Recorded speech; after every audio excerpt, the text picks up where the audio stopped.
Welcome back, everyone, to Sick Ride Nations, the Sick Life Podcast. My name is Joe. And I'm AP Mark.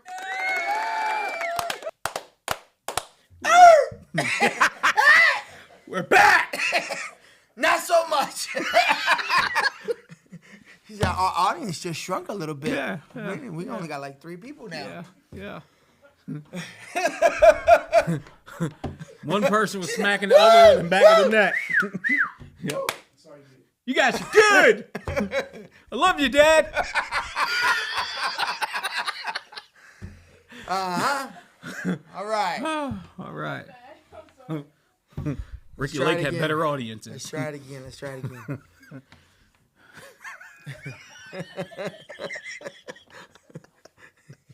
In live studio audience. With 3 people. 2 control the lights. Yo. Bro, it's been a week. Yeah, it's been it's a weekend out here. Yeah. Yo, did you see the Kevin Hart roast? I did. Yeah. I did. So, all right, let's talk about a couple things because it's a roast, right? Maybe you got a it different seems view. like it seems to be kicking up some dust. So Seems to be. Yeah. Listen, right now the social media is exploding of a bunch of different takes on it. Mm-hmm. So I love dark comedy. I think you can make fun out of anything. yeah. But is there a boundary? Mm-hmm. Right? So, like, I was watching it. There's some good stuff on there. Mm-hmm. Really good stuff. So, and as I go through it, or whatever, some of the takes that people are saying as far as, is it racism? Is it not? You know what I mean? Yeah. But then which way, right? Because Shane Gillis was the host. Right, so a white comedian, a couple other white comedians went up there and spoke about Kevin Hart, and then, of course, you have a lot of the African Americans, black comedians that go up and speak and stuff like that. So to me, it was a well-rounded roast. I mean, that's exactly what it's a roast. You sign up for a roast knowing, well, you're going to get roasted or whatever, and there's some dark humors, and people pick out kind of the worst parts of your life. Like if I watch a lot of these roasts, and normally it's anything that anybody's ever done, say wrong, or where there's a good cheap shot at somebody. All different celebs take time and show their technically love for the person they're coming on here for them, right, as a guest. But they have a special relationship with them, and they roast them. I mean, it's no different than when we just sitting around the crib. Yeah. And that's some of the things that are being talked about. But having, like, you watched the Tom Brady one. Yes, that was a good one. That was a really good one. It was real good, and it was dark. They went into some real holes in that one. Yeah. And the thing about that, for me, it's like you have one, versus the other, and everybody was cool with the one, but this one, everybody's got some things to say about it. Again, you have to take it with context. I mean, It's a roast. That's what it is. So you're going to go into all the stereotypes and all the racisms and all the stuff that we deal with out here, period. The dark stuff that's gone on in their lives, in the news, in their personal, nothing's off limits. So, but that's the whole point of the roast, like you said, right? So for me, it was... Oh, that's good, because the cheaper the shot, the better it is, right? So, I mean, who's the one white girl that was dating 50? What's her name? Chelsea Handler. Chelsea Handler. Right, Chelsea Handler. They were on her all night. But Chelsea Handler's always catching it. Yeah. Like, she's one, you know what I mean? Just for her hoism, you know what I mean? It's just what it is. Ho. But my point is that she's the first one to put it out there. You Right. know what I mean? She is. She ain't shy about it. She'd say it. Yep. She said she'd get with Joe Coy. Yeah. She won't give it the 50, right? Because it is. So diabolical. So who's the other one that wasn't there? That horse face is what they call her. Horse face. Like, she's the racist chick that always has that Lisa Lampanelli? No. This one is, she has a news show or talk show or something, and she's very off on the right side. I can't remember her name, but anyway, they always come at her. She don't care. Yeah. Jeff Ross, same thing. Yo, they said Jeff Ross looks better with cancer, bro. Right. I mean, that's not cool. That is horrible. At the end of the day, I don't know why he was wearing the. How did he take that? He took it with a grain of salt. He laughed because it's funny shit. He's the general master. What about of the Pete Davidson? Right? He sat there knowing his backstory, knowing all the things that he's done, and they just laugh about it. But then, you want to hang Kevin Hart from a bonsai tree, and people are tripping. Because you know what I mean? Right. And I get it. I get that those are a little different, but at the end of the day, it's just So what do you humor. what do you think it really is? Like, so why the uproar now with the Kevin Hart roast and some of the things that was mentioned on there? Because to me, people went in harder on that Tom Brady roast. I agree. That's what I mean. So why now then? But that's my point. Because it's a very sensitive subject, right? I mean, overall, historically, right? We're talking about these things, and again, not to be insensitive about all that stuff, but it's the humor side, So you have to take. That's why I say, within context, you have to understand where you're at, the realm, because outside of that, you can get you would be offended, right? Mm-hmm. If it's in certain situations, but in this context, that was the point. If you get punched in the street in the face, well, you fighting, right? But if you're in the boxing ring, you're supposed to get punched in the face. You're supposed to get punched in the face, right? And you're giving punches, right? That's the best quote ever by Mike Tyson. Everybody got a game plan till they get punched in the face. Yeah, but I mean, you understand? It's like, so I don't know. It was. Well, and it wasn't a small venue too, right? So it happened on Mother's Day, which was another thing, right? So it's on Mother's Day, and you got female, whether they were white, black. They're getting roasted on there by all the other comedians. But yet this is a stadium. Like, if you looked at this crowd, it looked like it was either a stadium or an arena. It was not like a small club. Right. You know what I mean? It wasn't a small little warehouse kind of get-together. No. There was thousands of people there. Yeah. Thousands of people came out. One, to show love to Kevin Hart, right? That's what everybody's doing there. Right. But it takes place on Mother's Day. And then I read some of the comments that are online when they're talking about certain females. Like, they were roasting Cheryl Underwood. Yeah. Like bad, man. Yeah. The thing with her husband committing suicide. I didn't know that. That's no joke. I needed it up. Yeah. Over there. After the roast, I looked it up. Like, what happened? Yeah, what happened? Over there. And I didn't. I mean, it's done for my man committed suicide. Jumped like off a building. Wow. Like, and then when I went back and listened to some of the clips that they were saying about him, they said the man don't know how to bounce. No. Like, it's fucked up. It's fucked up. I'm not laughing, but you are laughing. In the context of the roast, you know what I mean? Like, you don't go to Cheryl Underwood or anybody that family takes their life, right? Because we talked about mental health before, correct? Right? Yeah. And it's a very serious subject. But again, in this context of a roast, is that allowed? Right. And that's what I mean. Nothing's off limits. And if you sign up to be a guest because you're going to roast your homie, you also know that anybody that takes that stage is going to say something about you, or there's a chance that they're going to say something about you. That's what it's all about. That's the point, yeah. Now, I'm wondering, though, if any of this stuff is shared in any type of way before the roast. Like, so say if I'm roasting and you're a guest on there, right? Right. Over there, and then I say, hey, man, I'm going to poke fun at this. Are you okay with it before we even go live? Like, is that a thing, or does everybody be like, well, who's the guest list? You got this. Yeah. All right, well, here's my jokes. Bang, bang, bang, bang, bang. What's the little about them. What's the Tony Hinchcliffe from Kill Tony? Yeah, Kill Tony. Dude's funny. So that show's but awesome you find that some of these guys are all the same on the panels. I mean, from one roast to the next. To the next, yeah. So, but I would say that there would be some professional courtesy in letting you know.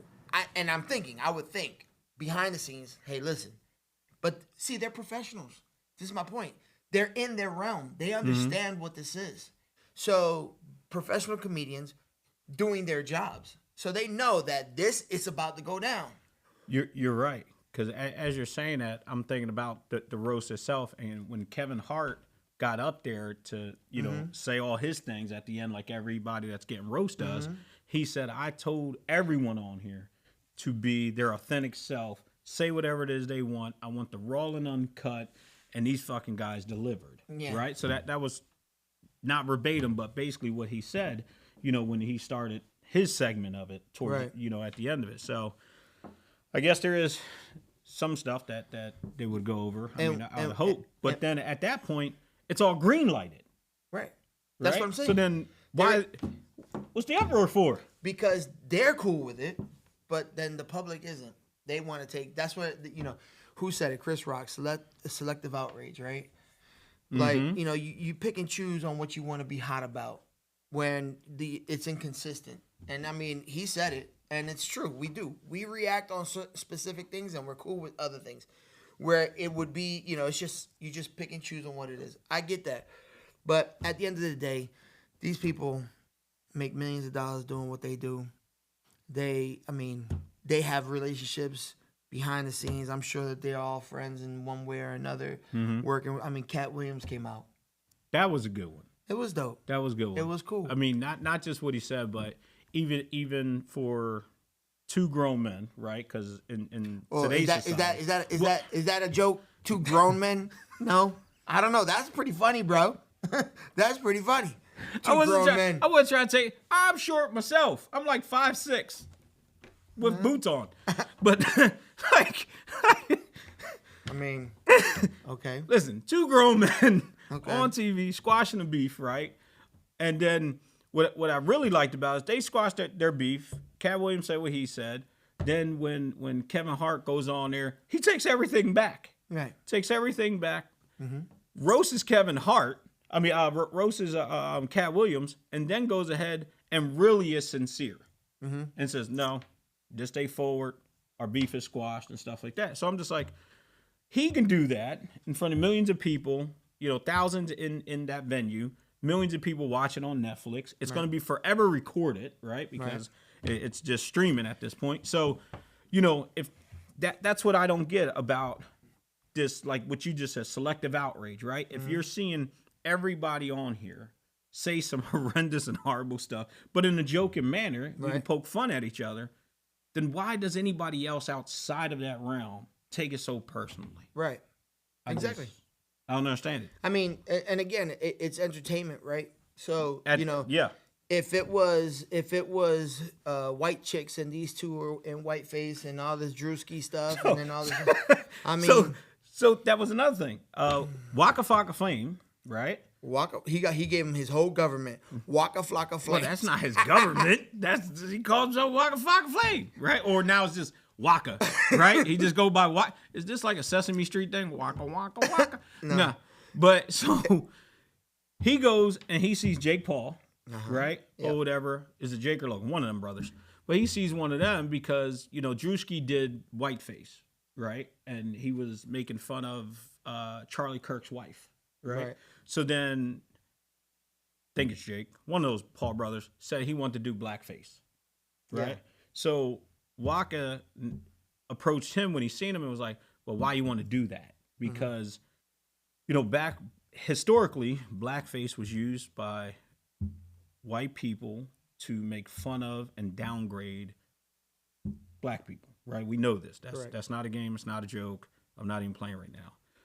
But in the realm of comedy, right? This is where it all takes place, right? Or whatever. Is that okay?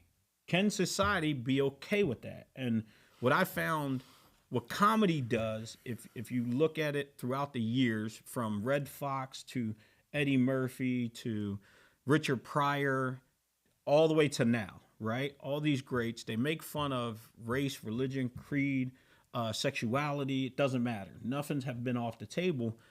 But what I find is it brings communities and neighborhoods together when you can make and poke fun at each other and not take crazy offense to something. Yeah, well, I mean, it's in the context of it. Here's another situation: Robert Downey Jr. in Tropic Thunder, right? I'm the dude disguised as the dude playing the other dude. Yeah, but the whole point was that movie's great. Yeah, and it's one of those, one of those movies that will always be there. But again, his character was an Australian actor who was playing a black man, right? Mm-hmm. And they had him all painted out, and he was, doing all the stereotypicals and stuff like that. Whereas Brandon T on the other side is like, we don't talk like that. Like, you know what I mean? So he's in the movie. In the movie. So you find that balance. But again, does that fit the same blackface idea, right? So again, what's happening here, and I think, and again, it's just my opinion, is that the intention of what you're doing, where it's coming from. The fact that Drewski did what he did, because he looks like her, right? Played it really well. It was well-produced situation, right? They almost compared to this idiot wanting to do blackface, right? It's just to be disrespectful. Mm-hmm. That's the point, right? Just to be like, oh, well, if you're going to do that, then I could do this. And I could say nigger, too. You know what I mean? Because that's cool. That's not cool, right? It's not. There's a whole nother thing. It's all about the intention of what you're trying to do, right? It's all the context and what we're talking about. So, and that's why I say it's different in the street than being in the ring. Mm-hmm. If you're in the ring, this is what's the expectations. This is what you're going to do. Catch you in the street with that bullshit, and it'll be something else. So, again, and that's why Chris Rock was talking about selective outrage in certain situations and what you choose to accept and what you choose to to get outraged about. Mm-hmm. So it's one of those, and it's to each his own on all of that because everybody sees things differently. So, but I found it interesting watching it and then listening to what was going on. But it brought me to another question about all of this. Okay, but I got a question too. What's that? Do you think we can get a Tropic Thunder 2 nowadays? No. You don't think Robert Downey can come back and play that infamous role? No. And kill it right now? Because Tropic Thunder is iconic. It is. Like, I watch it. And I think in today's climate and situation, even having that might be a situation. That might be something that people will be like, they'd want to get canceled and all kind of stuff over. Because there's a lot of sensitive stuff going on right now. So what about the Django and Leonardo DiCaprio? Did you say the Django? Yeah, the Django. Ain't that's what the movie's called. Okay. What's it called? Django. It has a D. Okay, next. D is silent. What you gonna say? But so could if the Django had a part 2, do you think I didn't even see that movie. Leonardo DiCaprio can play the role he played?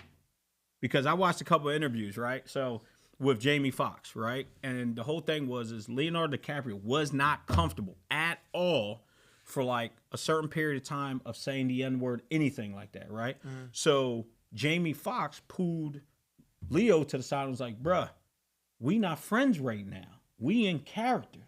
And this time, you don't even look at me. I'm nobody, right? So he goes on to say what he was telling Leo, and then like the next day, he's standing there, Jamie Foxx is standing there on set, and Leo comes walking in. He's like, what's up, Leo? And Leo just like ignores him. Right? And he's ignoring everything. And my man just never broke character after that. And it was everything you heard in the script. And he was like, yo, he like went there. Right. You know what I mean? Yeah. But again, it took for his homie, right, on set to be like, listen. It's cool. It's cool. We know that's not you. Right? It's acting. Right. Mm-hmm. So in the same, I guess in my same thought process with all this is it's the same as the roast then. Exactly. That's what I'm saying. At the end of the day, it's it's in context and how you take it, and it's selective outrage. Yeah. So. Yeah. Yeah. I don't know. Maybe it's. But me, again, maybe it's us, I said, it's to everybody's opinion. Everybody has an opinion, and everybody can have an opinion. So that's cool. And this is my opinion. So, but I mean, getting back to what we do. Right. Looking at Kevin Hart, right? Like Kevin Hart over his head? No. Like no. Okay. Just looking at what he's done, right? Mm-hmm. Being from Philly, and we're from Philly, yep. Right?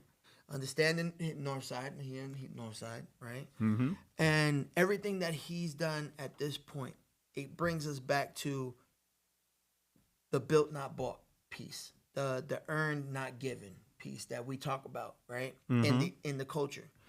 And again, having this sick life is if we were to take Kevin Hart's life and say, look at where you came from, look at what you've overcome, and look at what you've done, right? And that would be the epitome of what we talk about, because ideally that's what you'd want to see for folks, right? Because you see them overcome everything, and they live out their dream, and they put that work in, right?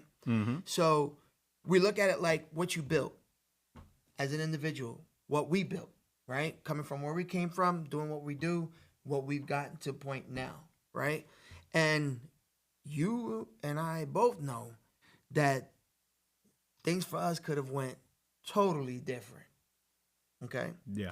So when we say built, not bought, it's taking that into consideration. That's how we see it, right? Now, the earned, not given slides in there. Although That's you a have good two concept. you have two different paradigms, right? But in this situation, they kind of coincide with each other, because again, he put the work in, he put the time in, he put all the not so funny things in. He put that grind is there, so he earned his pace in this. He's earned his space and all that. So now, we look at it like, and in these cases, that's what we want to do. It's like, we put our work in, we do what we do. And I'm saying we as in the people in the culture, like not just us, but everybody who's in this. You put your work in, however you put it in. You know what I mean? And I think you brought up an analogy earlier when you were talking about, you might not be a gearhead, or you may not know how to paint, or you may not do body work. You don't do any of that stuff. You're not mechanically inclined whatsoever. But you're an attorney, right? I got to go win a bunch of cases to get that bread. Right. You win those cases. Right. You top dog. So right? Top dog. Listen, right? If you in an accident, call top dog. Right. Man, so you're a top dog. So you top dog. This is not sponsored by Top Dog neither. No. But you get your work done. You are good at what you do, and that affords you all the things that you want and your passions. So you go out there and you get what you need, and you get this guy to do that, and you get this over here painted, and you deal with the creative, and you're like, this is what I want, this is what I'm envisioning. And then you get with the graphics, and all of a sudden you come out with this thing that you envisioned and that you've worked for to get done. And at that point, the question is it built, not bought, or is it earned, not given? I think it depends on who you talk to, right? Just like anything else, right? Over there, because if you talk to a lot of, I want to say, the builders, the gearheads, right? That are into all the intricacies and put all this stuff and time into that, right? Then there's a sense of pride, I think, that they get from that aspect of it. No doubt. Right? So I built this, like literally with my hands, I physically built this, right? Right. Versus, bought where, old school is like, oh, that's daddy's money, right? Nowadays, a lot of people got money, but they work. They work 9 to 5s, like you said. If it's a lawyer, top dog winning all these cases, he get that money. Either way, work is being put in to get a certain machine, whether it's a car or bike, to the way you want it to look. Sure. Right? And run. So I think it's just maybe that's something that's in the, I don't want to call it just the mechanic world, or the people that like to, be into the engines and making more power physically by their hands and wanting to see what they can push and what parts go with what, versus someone that just loves to coach like we do, right? And we're able to work and create businesses, and we make our money, and then we're like, I want that bike, but I want that bike with these parts. Now I can turn a wrench with some of the best of them, but I don't have much time to do that. Why? Because my gig is pulling me on this side. Right. So then, cool, I don't know if we want to call it sweat equity, but my sweat equity of me humping my butt every day, getting that paycheck to afford that, now that's earned. Yeah. Right? It's earned in every sense. But what I do think about the other side of built not bought is I think about that word bought, right? How can you say built not bought, but even when you're building something, you have to buy the pieces. Right. Now, right. that one like always messed me up. But that's what I think. That's why I say that in that one phrase, built not bought, it's not literal, right? It's not literal. We can't take it literally, like it's built or not bought, because at the end of the day, you're always buying something to buy. You know, you're fabricating this. You need materials. That's so. In essence, you're always buying something, right? You gotta buy tools to be able to get this stuff done. But I think it's more in the essence of it, right? The fact that you said, the fabricators are out here, they have an idea and they're bending and twisting metal and they're welding things together and they're putting the tanks together and they're building the fender on this one and they're building out the engine on this one and adding all these parts. And then you end up, like Scott's ride, you know what I mean? He builds, but he's ordering parts from here, he's ordering parts from there, he's putting things together. He built the cars. He built these cars out and the way that he wants, right? So given that understanding of it, then everybody would be a built not bought, because if you're unless you buy your Corvette or your Hayabusa or your Harley already bagged out with the rims, is painted, and all you're doing is twisting it and cranking it up and going, and you're leaving it at that, then you just bought your bike, right? Nothing changed, nothing different. But did I earn that? You definitely listen, at this point, at a certain point, the Hardys are like 45,000 plus. Right. At a certain point, that's why I say you got built, not bought, and earned, not given. Right? I got you. Unless you give your son the Harley that's already built and put together, and all he does is ride out. True. Right? Did he earn that? Maybe. Right? I mean, so that's why I say it's like at a certain point, we can't hate on either one. We have to accept it for what it is, because everybody has their story, and everybody has what fueled them to do things, regardless of what the situation is. We don't know their story. We don't know how they did it, what they do, which is going to bring us to something else. But built not bought applies, right? Anybody who's actually into the culture, regardless of what and how your skill level may be. I got you. Right? And earn not given applies across the board, because at the end of the day, it takes your work and your abilities, your, I don't know, let's call it potential and skills, to be able to do those things. So we're going to have Shannon B, Shannon the Warrior, on her IG at Shannon the Warrior. She's going to be coming on probably within the next couple weeks. And she has a Challenger, I believe, that she's done a lot of things to. And she's very proud of that car. And it's dope, you know what I mean? And she's dope, like just talking to her right quick. And she's from PA also. So that's cool too. Nice. But you get to talk to people about their whips, and you see the stuff that they're excited and they're passionate about and what they put in, regardless if she's a mechanic or not. Although she does play around. You know what I mean? But not everybody's that handy. Right. But I can change the alternators. But they still can claim, they can still claim what they've done, because they've taken what was generic and customized it and did their thing to it to make it their own.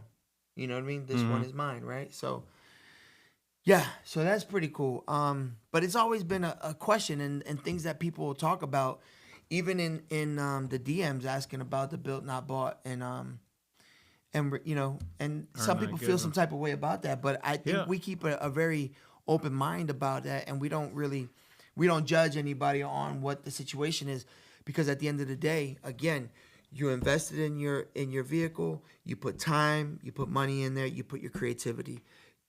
You built that.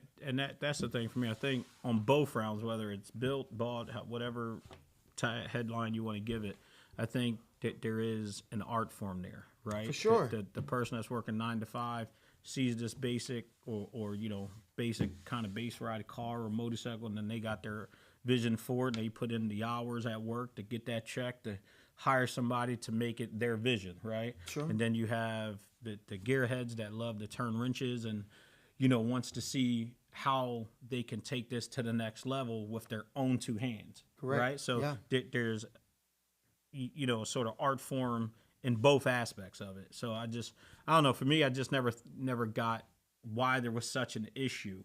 You know what I mean? With whether you built it in the lines of you're doing your own motor work and you're doing your fender work and all this other stuff. And then, somebody goes and buys something, then they throw money at it, right? Now, listen to what I just said, right? You throw money at it. I can't throw money at nothing if I didn't go earn the money, though, right? So my hard work went into stacking that money up one way or another so that way I can throw it at it. For sure. And just like the builders, they got to spend money, right? So they're spending money. Maybe it's more, maybe it's less because they're doing the work. Who knows where money is saved or overspent on some of these things. But to me, either way, people are putting in the work. So I just never really got into that argument of any sort. Yeah, so, but you've been part of the situations where people feel as though that their situation might be better because they put hands on it. You know what I mean? Or they have that skill set to do it, compared to somebody who just rolled up on set. And they're like, oh man, but so it's just it's the hater in all of us, because we all have it, right? We all have that. Yeah, we have some of that in us, and we just got to stay conscious of it. Because it's just what it is. It's what it is with folks. So that's like last episode we talked about caffeine and octane, right?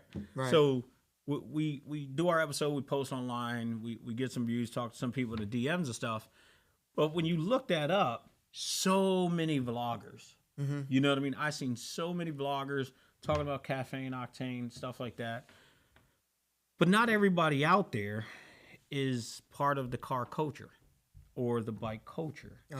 Right? I'm starting to see maybe it's just their profession as being a vlogger or and they see that this is a cool ass niche to get into. Well, not just that, because if the intent is, hey, I like cars, I like bikes, I like this type of scene, right? Then, hey, more the merrier, right?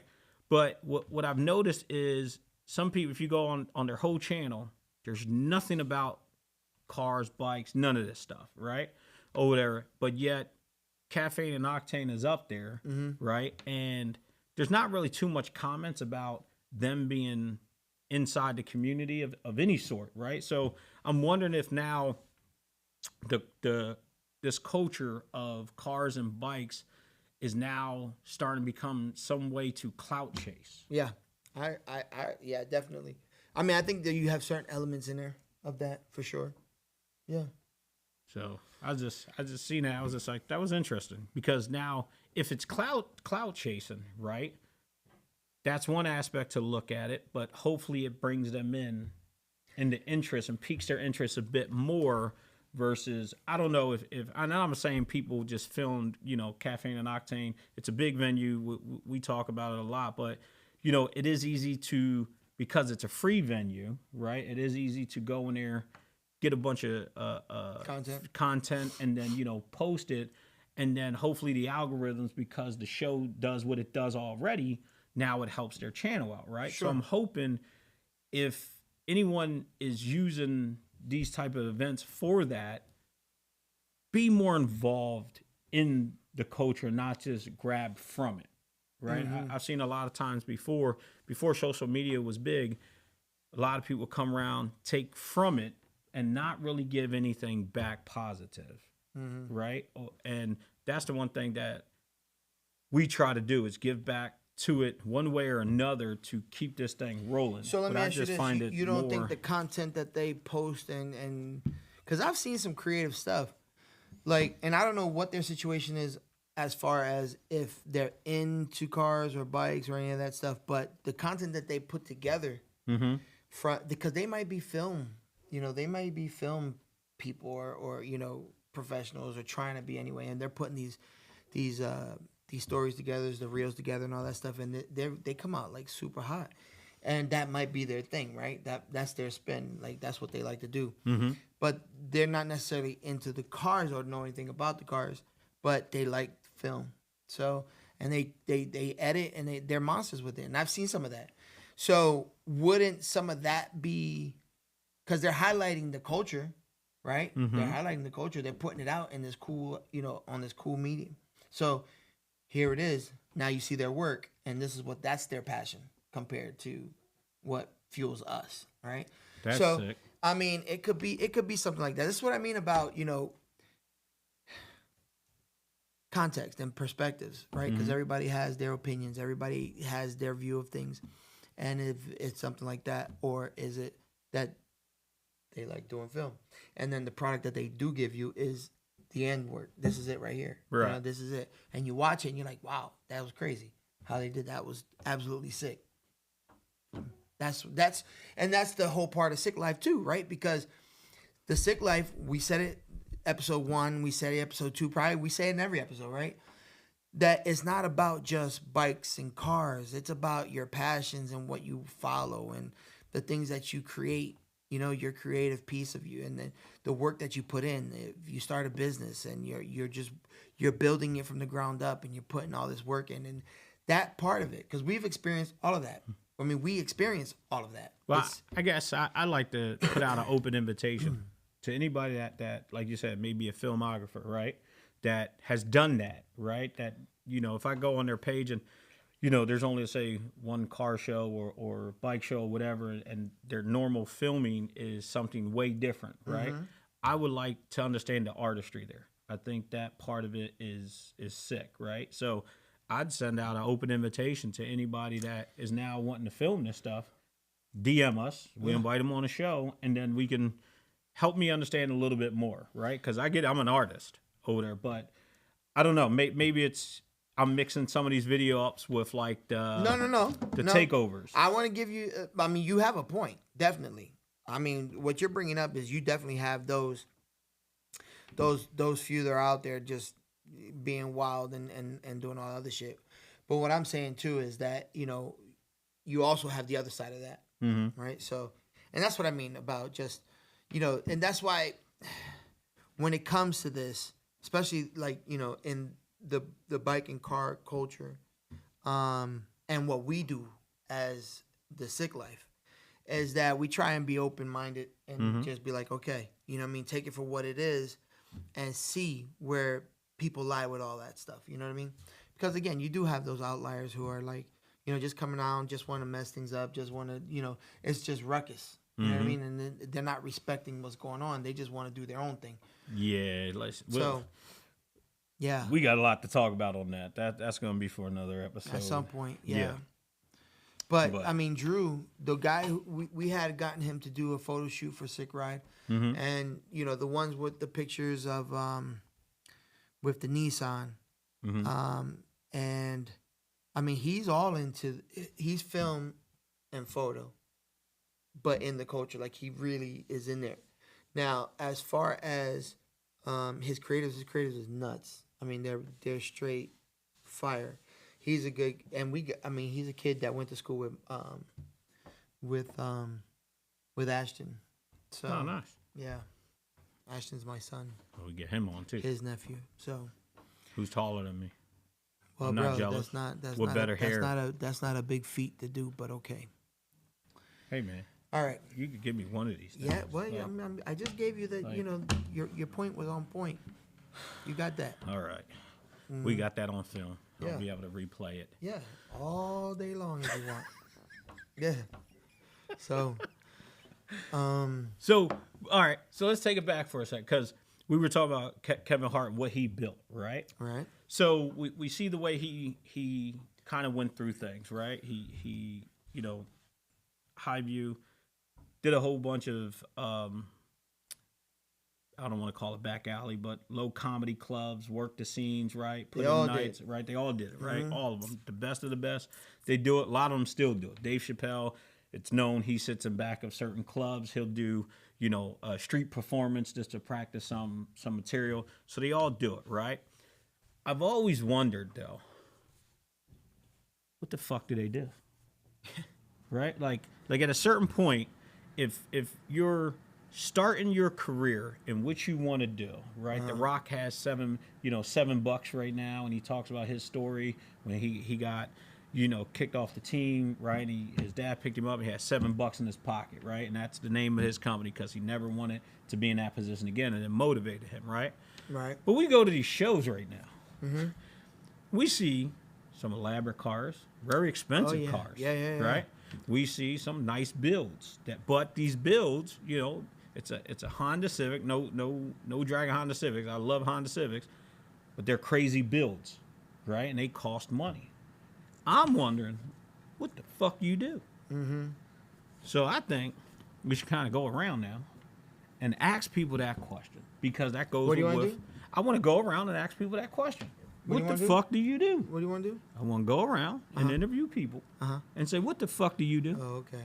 To understand, right? Again, it could have been built, not bought. It could be sweat equity somewhere else, and they throw money at it. But either way, everybody has a story.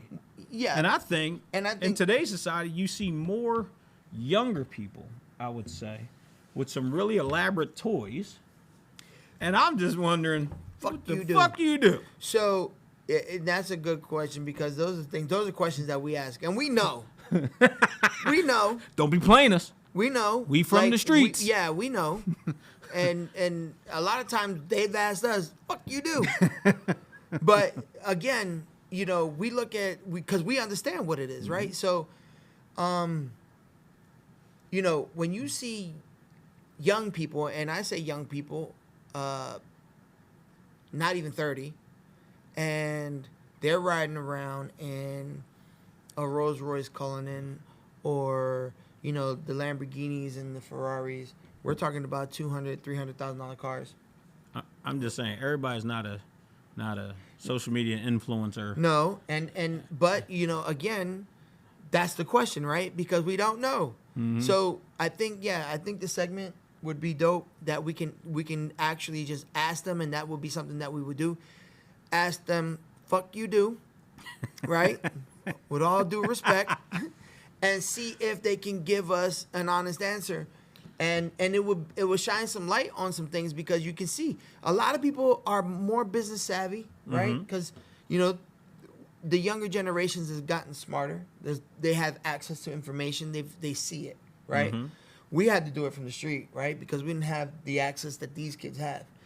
But they have it now. They see it now. People are telling them now. Mm-hmm. Every other post is something about this or that, So now they have access. What are they doing, right? So I think it would be a cool piece, and almost something that, they would be willing to talk about, and letting people know this is what I do. And I mean, again, if it's some legitimate business that they get into, it's always, promotion. So if you're watching this actually, and you are in the culture, and you ride sick, and you would be interested in talking to us about fuck you do, then we'd be open to have that conversation. But we will be out there at the car shows. We'll be at Caffeine and Octane for sure. And we'll be introducing this segment, because we're curious, and we really do want to know. And again, it's just so that we can shine some light on it, and and really get to the nuts and bolts of all of that. Well, my thoughts are, I'm really wondering, like, what the percentage of different trades are, right? So trades in the sense of, before it was always preached, go to college, right? Get a good job, all this stuff. Right. It's all the information's out there. I mean, you got people with college degrees that ain't using them. Right here. I got a college degree. Guess what I'm not using? I'm in a whole different career. Are you though? I am, son. Are you? I am. Think about it. Think about it for a second. Think about it for a second. What industry are you in, sir? What business do you own, sir? Well, I'm using it. Okay. But I just wanted to make sure we're clear. Well, my 9-to-5 gig, right? I got multiple jobs, but my 9-to-5 career is not what I went to school for, right? But there's a lot of jobs out there where now certain people are saying, you know, it's so saturated, like the technology, right? It's so saturated, and IT so saturated, you know, that in the next and AI is 3-5 eliminating years, a lot of stuff, yeah. right? So, is somebody that's driving a Lamborghini going to be an electrician? Might be, right? Might be the plumber, right? So all the old school trades from when I was growing up that you wanted to be, say, in the union, or you just got that skill set and you created your own business, and now, you know, that paid for the kids' college to go to college to do better, right? Yeah, is that part. Is the blue collar that part. Dad, blue right? Collar. Shout out to Blue Collar, you know King. I mean? Yep. So I'm just wondering, you know, first off, what the fuck you do? I think it's a good segment, but two, like, legitimately build some of that data and see what's out there, and maybe we can say, well, hey, you know, we've been doing this segment for X amount of time, and here's what we see. Right. You know what I mean? And then hopefully somebody that's watching the point. can. That's the point, right? Can figure it out at that point. Yeah. So. That's the point. It's like, you know, for the guy and the girl that's out there on the ledge about what to do with their lives, and they're really into cars or into bikes or into fashion, and yet they're still trying to figure it out, and they see one of our interviews, and now this guy is an electrician. He started his electrician company, and he has, you know, 7 workers for him, and he's getting these contracts, and he's 29 years old. And here is one of them who was on the legend about figuring out what to do with their life, and they're like, I can do this. I could do this. And that's the inspiration. Hey, you don't know whatever motivates people or what inspires people. You know, the craziest thing ever in my life is that I've had people come up to me and say, you inspired me, you motivated me. And it's one of the biggest things I love. Like, you don't realize what you do for people, right? You don't realize how you treat them, what you show them, what you tell them, and it changes their lives. And I've been blessed enough to be able to have people say, you know, you did this for me, and thank you for that, right? So in essence, almost of what we're doing here is that part. Not that we're going to get all into that, but the fact is that the messages that we may say, the things that we will do, maybe will inspire somebody. Nah, I'm just messing with you, bro. Anyway. I'm just messing with you, man. So, you know what I mean? So that's that type of thing. So, yeah. Cue the violins. I'm looking for it. You know, I'm looking forward to, because I want to know. I want to know. I do. I'm curious. Well, I want to have fun with this segment. Yeah. And I'm telling you, I think everybody would be down just to talk about it. And like, what you do. And it could be something real simple. So we're going to test it out, and we'll put it out on the channel. I don't know. It might be a segment of the show here, or it might be something independent. We're not sure yet. We got to see how the format works. Well, I know tomorrow we are at Cobb Galleria. Got it right this time. Yes, you did. So, got it right. So, we're going to be out there, Cobb Galleria. Tomorrow is, what, May 16th? May 16th, Cobb Galleria here in Georgia. The Import. Export. Yeah. Yep, import-export show. So, I'm going to test this out tomorrow over there. So, if you guys are watching this and you see us out tomorrow, come up to us, talk to us. But I am going to ask you, what the fuck you do? That's a lot of words, man. I'm just saying, it seems kind of aggressive. You do. Like, is there, like, should I practice that in the mirror tonight? I think you should, because if like, you come up to me, should I be like, what the fuck you do? I'm gonna want to punch you in the face. What the fuck? What the fuck do you do? Like, at what? Like, how long should I practice this? We like, fuck you do. Almost. I don't think we can do that, man. It's almost like fuck. Fuck. It's PH. Yeah. Anyway, we'll look out for us. Yeah. So, all right. Well, until next time. Yeah, for real. We're signing off, y'all. Keep living that sick life. Keep living the sick life. Peace. That wasn't fucking bad, bruh.